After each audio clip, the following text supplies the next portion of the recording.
नमस्कार दोस्तों, एक बार मैं फिर से स्वागत करता हूं आप सभी लोगों का आपका अपने YouTube चैनल गुरुवर जी के में। जी हाँ दोस्तों, तो आज मैं फिर से लेकर आ गया हूं आप लोगों के लिए लेकर एक नई वैकेंसी की जानकारी जो कि फूड कॉरपोरेशन ऑफ इंडिया के संदर्भ में है। जैसे कि आपके स्क्रीन पर सभी चीज़ें प्रदर्शित की जा रही हैं, यानी कि इसका नोटिफिकेशन हम लेकर आए हैं और इसके बारे में हम तमाम पहलुओं की जाँच करेंगे कि कौन कौन इस फॉर्म को भर सकता है, इसके लिए योग्यता क्या होनी चाहिए। तो यदि आपने हमारे चैनल को अभी तक सब्सक्राइब नहीं किया है तो कृपया सब्सक्राइब कर दें और 1000 सब्सक्राइबर होने में हमारी मदद करें। तो चलिए आइए जानते हैं कि फूड कॉरपोरेशन ऑफ इंडिया ने कितने पद निकाले हैं। तो इसमें मैं बता दूं कि सभी के सभी मैनेजर के पद हैं, जो कि बहुत अच्छे खासे पद होते हैं। ये मतलब एक संपन्न पद माना जाता है इस विभाग का। और इसमें कुल 113 पद निकाले गए हैं। अलग अलग जोन में अलग अलग वैकेंसियाँ निकाली गई हैं। यहाँ पे जैसा कि आप लोग देख रहे हैं कि जोन वाइज और पोस्ट वाइज वैकेंसीज़ हैं। सबसे पहले हम नॉर्थ जोन की बात करें तो यहाँ पे देखिए manager general, manager depot, manager movement, manager accounts, manager technical, manager civil engineering, manager electrical mechanical engineering, manager Hindi की पोस्टें निकाली गई हैं।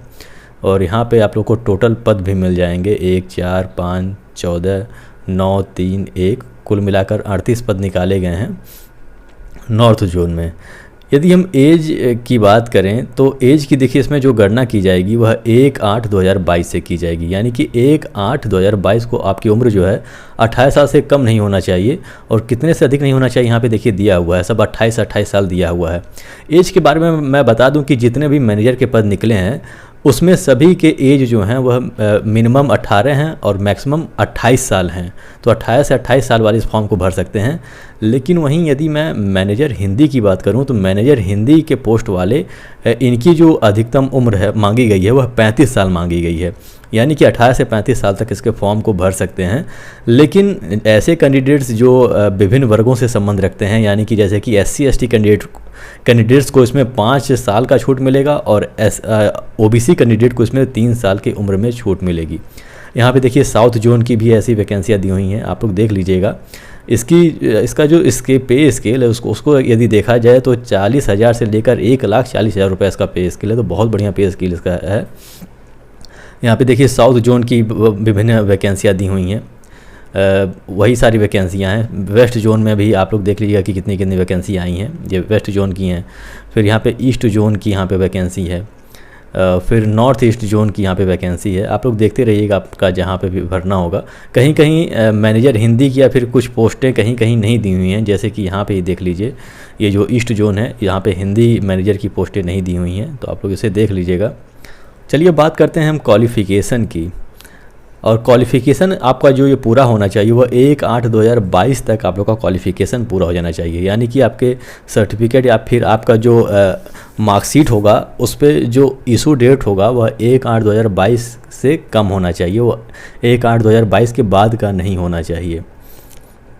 यहाँ पे देखिए अलग अलग पोस्टों के लिए अलग अलग एजुकेशन क्वालिफ़िकेशन बताया गया है। जैसे कि मैनेजर जनरल की पोस्ट की बात करें तो यहाँ पे सामान्य ग्रेजुएशन आपको चाहिए, जिसमें कि 60% मार्क्स आपको चाहिए ग्रेजुएशन में। या फिर ये नहीं है तो आप लोग को CA ICWA या फिर CS किया है आपने तो भी आप इस फॉर्म को भर सकते हैं। लेकिन यहाँ पे SC ST और PWD यानी कि विकलांग अभ्यर्थियों के लिए यदि 60 की जगह पे अगर वो 55 नंबर ही पाएँ ग्रेजुएशन में तो भी वो इस फॉर्म को भर सकते हैं। उसी तरह से मैनेजर डिपो की बात की जाए तो इसमें भी वही चीज़ कह रहा है, ग्रेजुएशन 60% के साथ। और मैनेजर मूवमेंट के लिए भी वही चीज़ ही मांग रहा है, ग्रेजुएशन ही मांग रहा है 60% के साथ। मैनेजर अकाउंटेंट के लिए यहाँ पे कुछ अलग दिया हुआ है। यहाँ पे देखिए एसोसिएट मेंबरशिप आप लोग के पास होना चाहिए the institute of chartered accountant of India या फिर the institute of cost accountants of India या फिर the institute of company secretaries of India. यदि ये सब नहीं है तो यदि आपने BCom किया है और BCom करने के बाद यदि आपने post graduation full time MBA किया है या फिर डिप्लोमा किया है 2 साल का तो आप इस फॉर्म को भर सकते हैं। यदि BCom करने के बाद ये नहीं है तो BCom करने के बाद यदि आपने पोस्ट ग्रेजुएशन किया है MBA और डिप्लोमा किया है 3 साल का तो भी आप इस फॉर्म को भर सकते हैं। अगर ये नहीं है तो पोस्ट ग्रेजुएशन MBA डिग्री या फिर डिप्लोमा बाय डिस्टेंट एजुकेशन आपने यदि किया है तो अभी आप इस फॉर्म को भर सकते हैं। ये किसके लिए था? ये मैनेजर अकाउंट्स के लिए था। मैनेजर टेक्निकल की बात करें तो इसमें आप लोग को बीएससी एग्रीकल्चर चाहिए। यदि बीएससी एग्रीकल्चर नहीं है तो कोई दिक्कत नहीं है। यदि आपने बीटेक या फिर बीई किया हुआ है फूड साइंस से तो भी आप इस फॉर्म को भर सकते हैं। यदि ये भी नहीं है तो कोई दिक्कत नहीं। यदि आपने बीई या फिर बीटेक की डिग्री आपके पास है फूड साइंस से या फिर टेक्नोलॉजी फूड और फूड टेक्नोलॉजी से या फिर फूड प्रोसेसिंग टेक्नोलॉजी से या फिर फूड प्रोसेसिंग इंजीनियरिंग और फूड प्रोसेसिंग, तो भी आप फॉर्म को भर सकते हैं। यदि ये नहीं है तो बीई या बीटेक किया हुआ है आपने एग्रीकल्चर इंजीनियरिंग से तो भी आप इस फॉर्म को भर सकते हैं। यदि ये भी नहीं है तो यहाँ पे देखिए बीई बीटेक आपके पास होना चाहिए बायोटेक्नोलॉजी या फिर इंडस्ट्रियल बायोटेक्नोलॉजी से आपके पास होना चाहिए बीई या फिर बीटेक का। फिर हम बात करें मैनेजर सिविल इंजीनियरिंग की, तो इसमें आप लोग का सामान्य रूप से सिविल इंजीनियरिंग की डिग्री होनी चाहिए आप लोग के पास। मैनेजर इलेक्ट्रिकल मैकेनिकल इंजीनियरिंग की बात करें तो इसमें आप लोग की डिग्री होनी चाहिए इसी विषय से, यानी कि इलेक्ट्रिकल मैकेनिकल इंजीनियरिंग से। मैनेजर हिंदी की बात करें तो मैनेजर हिंदी में सामान्य रूप से मैं बात करूं तो इसमें पोस्ट ग्रेजुएशन मांग रहा है, यानी कि मास्टर डिग्री आपके पास होनी चाहिए हिंदी या फिर इंग्लिश से। हिंदी या इंग्लिश में से किसी में से है, और साथ में आप लोग की डिग्री लेवल पे हिंदी या फिर इंग्लिश होनी चाहिए, मतलब दोनों में से अलग अलग होना चाहिए। यदि आपका डिग्री मान लीजिए मास्टर डिग्री यदि आपने इंग्लिश से किया है तो डिग्री लेवल में एक सब्जेक्ट आपका हिंदी के रूप में होना चाहिए।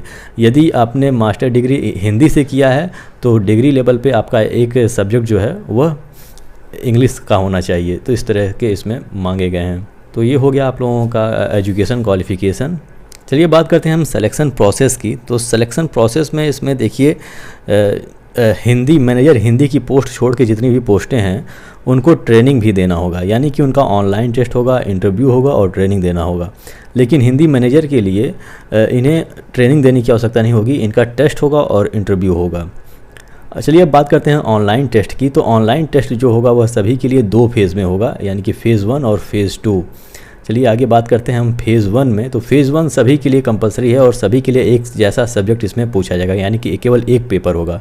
फ़ेज़ 2 में कुछ जटिलताएं हैं जिसके मतलब अलग अलग पेपर उसमें बनाए गए हैं, अलग अलग विशेषज्ञता हासिल किए हुए वो पेपर है। फिलहाल मैं फ़ेज़ 1 की बात करूं तो फ़ेज़ 1 में देखिए यहाँ पे इंग्लिश लैंग्वेज 25 क्वेश्चन आएगा, रीजनिंग एबिलिटी, न्यूमेरिकल एप्टीट्यूड हो गया, journal studies, GK, GS, geography, science, economics, इससे संबंधित प्रश्न पूछे जाएंगे, करंट अफेयर्स से संबंधित प्रश्न पूछे जाएंगे। 25 क्वेश्चन होंगे और 25-25 नंबर के सब होंगे, यानी कि एक नंबर का सब प्रश्न होगा। इसमें देखिए ड्यूरेशन भी बांट दिया गया है, यानी कि 15-15 मिनट का सब पेपर होगा और टोटल 60 मिनट का आप लोग का पेपर होगा। टोटल 100 क्वेश्चन आएंगे और 100 नंबर का होगा। हिंदी इंग्लिश को छोड़कर और सभी इसमें जो लैंग्वेज पूछे जाएंगे वो सभी के सभी बाईलैंग्वेज, यानी कि हिंदी और इंग्लिश दोनों में होंगे। इसमें यदि माइनस मार्किंग की बात करें तो माइनस मार्किंग इसमें 1/4 है, यानी कि 0.25 नंबर का आप लोग का माइनस मार्किंग होगा। और इसके लिए जो फाइनल मेरिट लिस्ट बनेगा उसमें इसका प्रयोग नहीं किया जाएगा, यानी कि फ़ेज़ 1 के पेपर का प्रयोग आप लोग का कट ऑफ जारी कर मतलब बनाने के लिए फ़ेज़ 2 के बाद जो बनेगा आप लोग का जो फाइनल कट ऑफ बनेगा उसमें इसका इस्तेमाल नहीं किया जाएगा। इसका इस्तेमाल केवल फ़ेज़ 2 में पहुंचने के लिए किया जाएगा। अब चलिए बात करते हैं फ़ेज़ 2 की। तो जब आप लोग का पहला पेपर हो जाएगा, यानी कि फ़ेज़ 1 का पेपर हो जाएगा, उसके बाद आप लोग का कट ऑफ जारी होगा, उसके आधार पे फिर आप लोग फ़ेज़ 2 का पेपर देंगे। फ़ेज़ 2 में भी यहाँ पे देखिए, यहाँ पे जो पोस्ट कोड यहाँ पे दिया हुआ है, यानी कि मैनेजर जनरल, मैनेजर डिपो और मैनेजर मूवमेंट, यानी कि ABC पोस्ट के लिए केवल एक पेपर देना होगा, यानी कि पेपर 1 केवल देना होगा। फिर हम बात करें manager accounts, manager technical, manager civil engineering की और मैनेजर इलेक्ट्रिकल मैकेनिकल और इंजीनियरिंग की। तो इसमें यानी कि जो पोस्ट कोड है DEFG, इनको पेपर 1 और पेपर 2 दोनों देना होगा। और मैनेजर हिंदी के लिए इसके लिए बिल्कुल अलग पेपर देना होगा, यानी कि पेपर 3 और पेपर 4 देना होगा। इन्हें पेपर 1 और पेपर 2 से मतलब नहीं है। चलिए अब देख लेते हैं कि इसमें क्या क्या पूछा जाएगा। तो फ़ेज़ 2 का जो पहला पेपर होगा, जो कि ये मुख्य रूप से पेपर कोड जो पोस्ट कोड जो ABCDEFG के लिए है, यानी कि इतने लोगों को देना है, इन पोस्ट कोड के लिए देना है इन्हें। तो इसमें 120 मल्टीपल चॉइस क्वेश्चन आएंगे जो कि 1-1 नंबर के होंगे और टोटल 120 नंबर के होंगे और 90 मिनट का आप लोग को समय दिया जाएगा।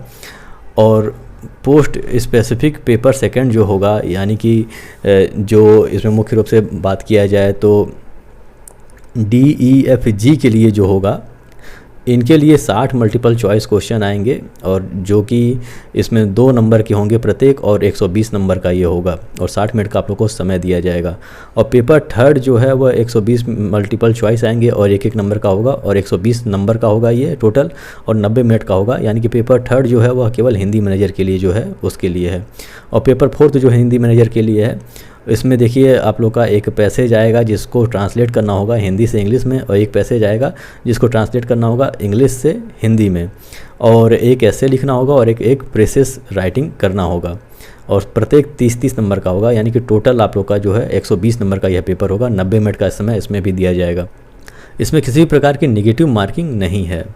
तो चलिए अब देख लेते हैं कि आप इस फॉर्म को कब से कब तक भर सकते हैं। तो ये देखिए यहाँ पे दिया हुआ है कि 27 अगस्त 2022 से लेकर 26 सितंबर 2022 तक आप इसके फॉर्म को भर सकते हैं। यदि मैं फ़ीस की बात करूं तो यहाँ पे देखिए जनरल, ओबीसी और ईडब्ल्यूएस कैंडिडेट के लिए 800 रुपये अदा करना होगा और सभी अन्य कैटेगरीज़ के लिए कोई फ़ीस देने की आवश्यकता नहीं है। तो दोस्तों यही जानकारी देनी थी। आशा करता हूँ कि ये जानकारी आपको समझ में आई होगी और वीडियो अच्छा भी लगा होगा। यदि वीडियो अच्छा लगा तो इसे लाइक कर दीजिएगा, हमारे चैनल को सब्सक्राइब कर दीजिएगा और बेल आइकन भी प्रेस कर दीजिएगा ताकि जब हम नई वीडियो लेकर आएँ तो उसकी जानकारी आपको हो सके। और हाँ, यदि किसी प्रकार की कोई कन्फ्यूजन रह जाती है आपके मन में या किसी प्रकार का कोई प्रश्न है इस वैकेंसी से संबंध में तो आप कमेंट के माध्यम से पूछ सकते हैं। यदि उसकी जानकारी हुई तो उसकी जानकारी अवश्य दी जाएगी। तो हमारे साथ बने रहने के लिए बहुत बहुत धन्यवाद। मिलते हैं अपने अगले वीडियो में।